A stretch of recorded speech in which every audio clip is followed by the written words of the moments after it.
बाहुल्य रूपे आशीर्वाद करंतु। आज आम जो प्रसंग में प्रभु को वाक्य ध्यान करवा आलोच्य प्रसंग होछि व्यक्तिगत प्रतिज्ञा। व्यक्तिगत प्रतिज्ञा बेले बेले आम बाइबल पढ़ा समय आम कौन करूँ जे सबुतक प्रतिज्ञा मो पाई बोली आम भाविनु। अब प्रचारक मैंने कहते यही प्रतिज्ञा तुम पाए, यही प्रतिज्ञा तुम निमंते प्रभु दौरान आम भी अंडरलाइन कर दो प्रभु मत एका कहते बोली आम जान न था प्रतिज्ञा प्रभु क्या कर। प्रिय भाई भौणी माने बाइबल पढ़ा समय आम ध्यान देवा दरकार जे प्रतिज्ञा गुड़िक क्या मो पाई ना आउ क्या व्यक्तिगत प्रतिज्ञा ना आउ क्या प्रतिज्ञा ना मो पाई प्रतिज्ञा जानिबा दरकार। आज प्रसंग होछि व्यक्तिगत प्रतिज्ञा। आप जो देखिए आदि पुस्तक तार 12 अध्याय तार 3 पद लिखा जाउछि जो माने तुमको आशीर्वाद करती आम्भे सेमान को आशीर्वाद करवा पुणी जे कई तुमको अभिशाप दियोई आम्भे ताहाको अभिशाप देवा आउ तुम्हारू पृथ्वीर सबु वंश आशीर्वाद प्राप्त हेबे। ये आम जो देखुचु प्रभु कहते कौन जो माने तुमको आशीर्वाद करती आम्भे सेमान को आशीर्वाद करवा। आम कहूँ मत जे आशीर्वाद कर प्रभु ताको आशीर्वाद करेंगे, जे मत अभिशाप देव प्रभु ताको अभिशाप देव।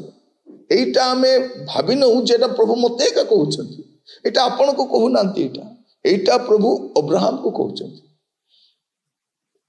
जे बिना शर्त आपनार गृह आपनार देश आपनार ज्ञाति कुटुंब परित्याग कर आसते से कौटी जाऊँच किसी जानी ना प्रभु कहले बाहरी आसिले प्रभु ताको कहते ये तो पाई मोर प्रतिज्ञा जी तोते आशीर्वाद करिबो मु ताको आशीर्वाद करिबि जदि कई तोर असुविधा करिबो से कथा मु बुझिबि जदि के अभिशाप देबो से कथा मु बुझिबि।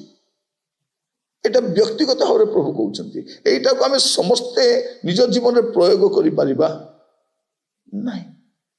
प्रभु हमको कौन बोली कहते नूतन नियम विश्वासी मान को प्रभु कौन कहते माथ्यू लिखित सुसमाचार तार 5 अध्याय आप देखिए से कौन कहते से 5 अध्याय तार 44 पद किंतु मु तुम कहूँगी से तो अब्राहम को कही किंतु एबे मु तुम कहूँगी तुम शत्रु मान को प्रेम करो पुणी जो मैंने तुम ताड़ना करते से निमंते प्रार्थना करो। यहीटा आमको कहुच्छी आम कौन कहुच्छी तुम शत्रु मान को प्रेम करो।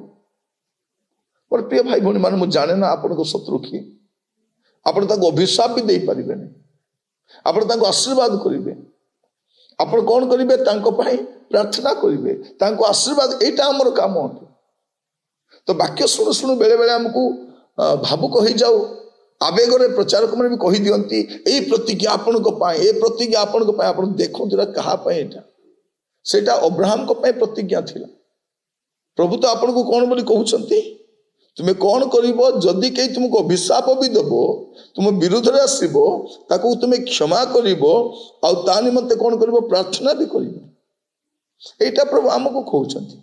से दिन कौन हैला शिष्य माने गोटे जगह को जाइछंती आ लोक माने से उनको ग्रहण कले नहीं से उनको सेवा कार्य सेटा ग्रहणीय हैला नहीं से माने आसी यीशु को कौन बोली कहउछंती।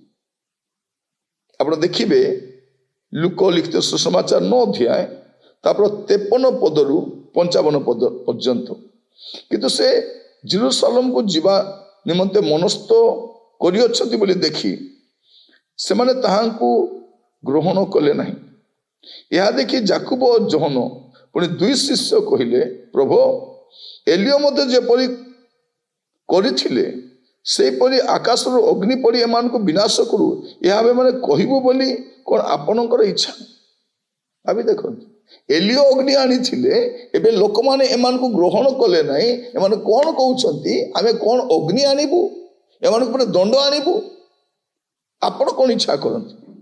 55 पद से बुली पड़ी से अनुजोग कले एवं कहिले तुमे माने क्यों प्रकार आत्मार लोक यह जानू ना मनुष्य पुत्र मनुष्य मानकर प्राण विनाश करने को आसी बरं रक्षा करने को आसी अच्छा।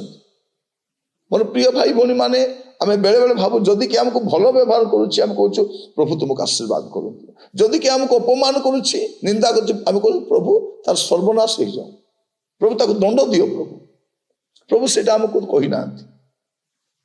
ପ୍ରଭୁ ଯୀଶୁ ଖ୍ରୀଷ୍ଟଙ୍କୁ ଯେଉଁମାନେ ଅପମାନ କଲେ, ନିନ୍ଦା କଲେ, ତାଡ଼ନା କଲେ, ସମସ୍ୟା କଲେ, ପ୍ରଭୁ ଯୀଶୁ କ୍ରୁଶରେ ଯାଇ କ'ଣ କହୁଛନ୍ତି? ପିତା ଏମାନଙ୍କୁ କ୍ଷମା କର। ବିଚାର କର ବୋଲି କହୁନାହାନ୍ତି, ବିନାଶ କର ବୋଲି କହୁନାହାନ୍ତି, କ୍ଷମା କର। এইটা হচ্ছে ଖ୍ରୀଷ୍ଟିଆନ ଜୀବନ। এই ପ୍ରକାର ଖ୍ରୀଷ୍ଟିଆନ ପ୍ରଭୁ ଆମକୁ ହେବା ପାଇଁ କୁହନ୍ତି। ପ୍ରଭୁ ଆପଣମାନଙ୍କୁ ଆଶୀର୍ବାଦ କରନ୍ତୁ। ତେଣୁ ବ୍ୟକ୍ତିଗତ ପ୍ରତିଜ୍ଞାକୁ ଯାହା ପ୍ରଭୁ ଅବ୍ରାହମକୁ କହିଥିଲେ ତା ନିଜ ପାଇଁ ପ୍ରତିଜ୍ଞା ବୋଲି ଆପଣ କ୍ଲେମ୍ କରିକି ଆପଣ ଭଣ୍ଡାମିରେ ପଡ଼ନ୍ତୁ ନାହିଁ, ଭ୍ରାନ୍ତିରେ ପଡ଼ନ୍ତୁ ନାହିଁ। ପ୍ରାର୍ଥନା କରିବା। ଅନୁଗ୍ରହକାରୀ ପିତା ପରମେଶ୍ୱର, ଆମେ ଆପଣଙ୍କୁ ଧନ୍ୟବାଦ ଦେଉଛୁ। ଆପଣ ବାକ୍ୟ ଦ୍ୱାରା ଆମ ସହିତ କଥା ହେଇଛନ୍ତି ପ୍ରଭୁ। ଅନେକ ଥର ଆମେ ବାଇବଲର ବିଷୟ ଗୁଡ଼ାକ ବୁଝିପାରିନଥାଉ, ଯେ ସମୟ ଅନୁସାରେ ଆପଣ ଆମମାନଙ୍କୁ ବୁଝାଉଛନ୍ତି। ମୁଁ ଆପଣଙ୍କୁ ଧନ୍ୟବାଦ ଦେଉଛି। ପ୍ରତ୍ୟେକକୁ ଆପଣ ହସ୍ତ ରଖିଲି, ଆପଣଙ୍କ ଦୟାଗୁଣରେ କଢ଼େଇ ନିଅନ୍ତୁ, ଅନୁଗ୍ରହ କରନ୍ତୁ। ପ୍ରାର୍ଥନା ମୋର ପ୍ରାଣର ପ୍ରିୟ ଯୀଶୁଙ୍କ ନାମରେ ମାଗିଲି ରାଜା, ଆମିନ୍ ଆମିନ୍। ପ୍ରଭୁ ଆପଣମାନଙ୍କୁ ଆଶୀର୍ବାଦ କରନ୍ତୁ। ସମସ୍ତଙ୍କୁ ନମସ୍କାର।